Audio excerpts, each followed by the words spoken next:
I interrupt this video to remind you that this video is only meant for entertainment purposes, and I am just a silly girl. Do not take anything too seriously. Now, enjoy the video. Herobrine, once a Minecraft legend from the Minecraft Alpha era that scared children everywhere since 2011, now a guffaw-inducing horror tale at best. What happened to him? Did he fall off? Herobrine is actually scary though. It was, and he still is. And today, I'm here to prove to you why the legend of Herobrine is a masterpiece of psychological horror, and it was ahead of its time, paving the way for movies and analog horror, as we know it today. First, let's gather info about Herobrine. That's him, by the way. He has some charming eyes. Herobrine chooses to grace your world for no apparent reason. He messes with players by leaving trees with no leaves, he builds weird pyramid stuff in the ocean, and digs 2x2 tunnels. Classic public server shenanigans. His intentions are unclear, and he doesn't mind being filmed, let's say, on a stream. Yet he leaves comments on Minecraft forums asking players to stop talking about him. Very confusing, babes. Do you want the attention or not? And some people thought at the time that it was Notch's dead brother.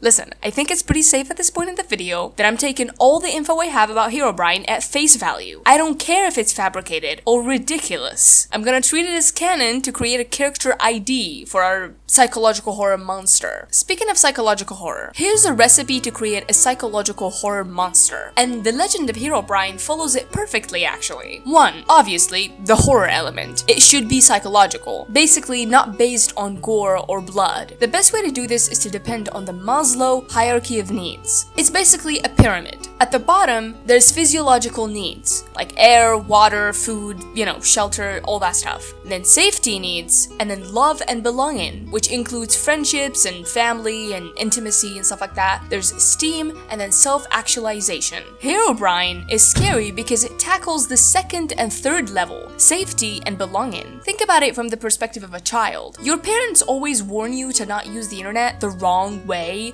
Don't talk to strangers on the internet. Stranger danger, right? But what if the danger is what found you in your peaceful, singular Minecraft world? I mean, you did exactly what your parents told you to do. Avoid the wrong places and people. You did what you were supposed to do, but danger got to you. Can you imagine feeling like you are unsafe and disappointing your parents? 2. The intention or motive of the monster. The monster usually has a killing pattern, but you just can't figure it out. And at this point, most storytellers or writers use legends and curses, old books with stuff for, science fiction elements. The key is there's always a theme you need to figure out. For example, zombies are used to answer questions about humanity. What makes us human? And at what point do we lose that? The Look-See monster from Crypt TV is a monster chasing people who are not letting go of their past. The theme here is grief. Of course, further readings into any material, whether it's a book or a movie, can tell you more, but whatever. For Herobrine, I could read into the Notch dead brother theory, as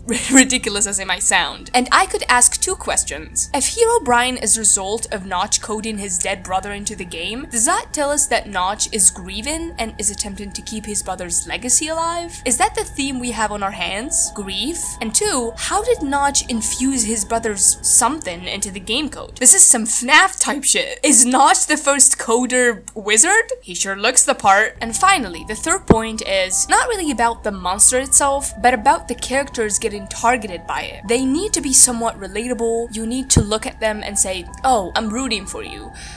You're just like me for real, and feel bad for them and feel protective over them. In Herobrine's case, they are regular people, just like you, playing a game like you, just as clueless and vulnerable as you when you are playing Minecraft. Then, boom, Herobrine shows up. Herobrine represents the danger unbeknownst to you lurking close to you in your presumed safety. And guess what? If it gets to you, you are to blame. The atmosphere of a Minecraft beta world is eerie, almost lonely. It's missing something. And that works for it, because you make the most of it. You can interact with it, you are its master. Hostile mobs aren't as powerful as you are, even if they can kill you. Herobrine, on the other hand, poses a danger to you because he interacts with the world just like you, but isn't another player. But what's truly scary about Herobrine is that you don't know how it came about. We didn't understand anything about our computers, and even now, we don't even care to know everything about how our devices and social media platform work. We are just on them all the time. We don't care how much data they're extracting from us, and we don't even read the user guidelines sometimes. There's so much we don't know about all that, yet it is the place we spend most of our time in. Our devices is where we exist. It's almost like living in a house where you haven't seen each room of it. That's why Herobrine was scary to children. Very valid in my opinion. Online horror was a thing for a while. Remember the movie Unfriended in 2014 and the rise of analog horror series on YouTube? All these are even scarier now today because we have social media and doxing and all that stuff. When you think about it, if they made a movie about Herobrine, a refined version of the legend that is,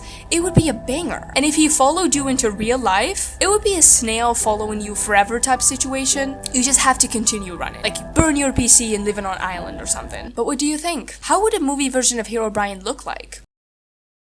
Herobrine. Wait, why did I pronounce it like that? Who's Brian?